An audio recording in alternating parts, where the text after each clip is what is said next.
Hello,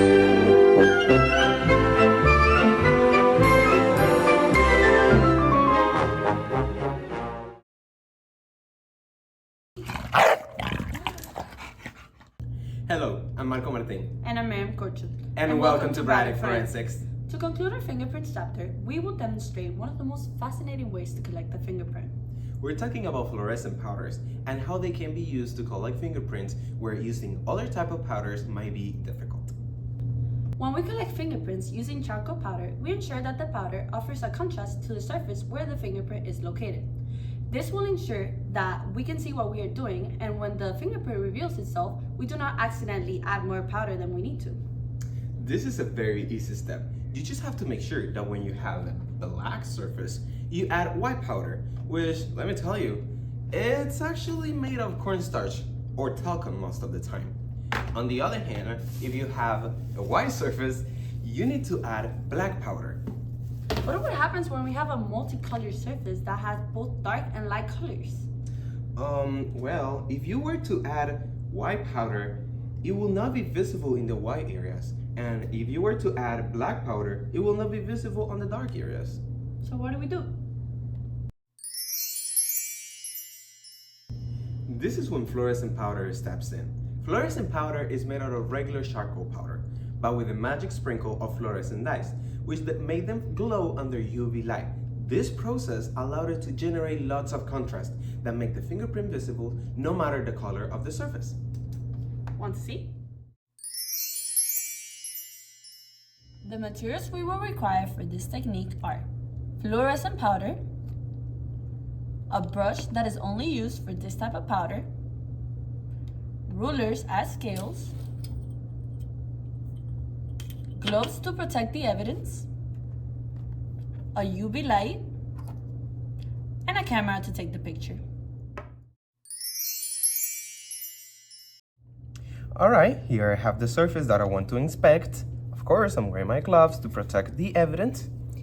And here I have my fluorescent powder and my brush. We're going to add powder to the brush using the same technique that we use with charcoal powder. And as always, remember to get rid of the excess. Gently tap it with your finger. That's the best way to get rid of the excess powder. Now, apply the fluorescent powder using circular motions that gently reach the surface of the area and bounce back. You will repeat this motion until you see that the fingerprint is revealed. Remember, stop once the fingerprints have revealed themselves. Otherwise, you could damage it with the friction of the brush.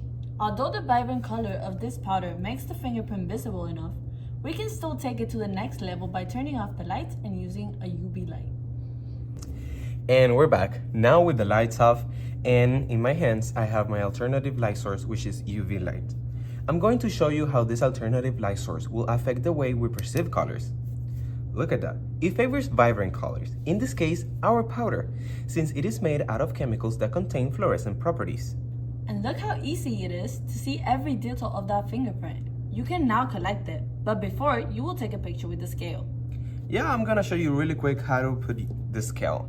Can you please hold that light for me so I can still see where the fingerprints are at. I'm going to place one ruler on the x-axis and another ruler on the y-axis. Always make sure that they have the same metric system, in this case, centimeters. And just like that, you will be ready to take a picture. But for the sake of Braddock High School economic situation, I'm going to use my phone to take the picture. However, actual crime scene technicians will have a camera that they will put in very specific settings and a very specific position to ensure that the picture is properly taken. Blue Star offers additional methods for collecting fingerprints through chemical reactions that glow, just the same way that fluorescent powders do. What's even better about Blue Star is that you don't need an alternate light source because the chemical does the job by itself. Blue Star is traditionally used to locate areas where bodily fluids or blood have been cleaned up to cover a crime. The chemical reacts with blood, making it glow in a dark environment like the pictures you see here. But I've been reading research papers that explain how in very rare circumstances this chemical can be used to enhance bloody fingerprints that are collected by photographs. But we will be jumping into this topic in another video. As for today, this will be all. We hope this helps you become a better crime scene technician. As always, don't forget to like and subscribe. Bye!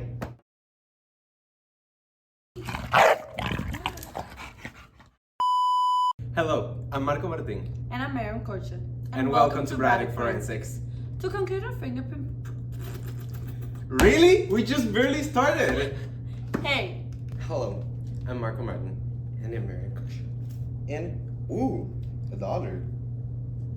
When we collect fingerprints using charcoal powder, I don't what? Hello, say I. Contrast, no matter the color or the surface that it is located on. Want to see? When we collect fingerprints using charcoal powder, we ensure that the powder